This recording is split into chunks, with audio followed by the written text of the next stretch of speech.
District and session court Islamabad ने तोशा खाना case में साबिक वजीर आजम इमरान खान को आज सुबह 8:30 बजे ज़ाती हैसियत में अदालत तलब कर लिया।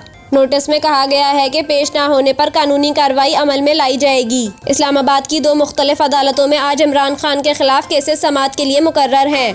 इलेक्शन कमीशन की जानिब से तोशा खाना केस की जल्द समाअत मुकर्रर करने की दरख्वास्त पर एडिशनल सेशन जज जफर इकबाल की अदालत में दलाइल तलब कर लिए गए। तोशा खाना केस की आइंदा समाअत 29 अप्रैल मुकर्रर है, लेकिन इलेक्शन कमीशन ने अदालती कार्रवाई ताखीर का शिकार होने के बाद समाअत जल्द मुकर्रर करने की दरख्वास्त दायर कर रखी है। दूसरी तरफ इमरान खान और इनकी अहलिया बुशरा बीबी के खिलाफ गैर कानूनी निकाह के इल्जाम पर केस की समाअत भी आज होगी। जुडिशल मजिस्ट्रेट नसर मिनल्लाह बलोच की अदालत में दरख्वास्त गुजार मोहम्मद हनीफ अपने वकील रिजवान अब्बासी के हमरा पेश होंगे।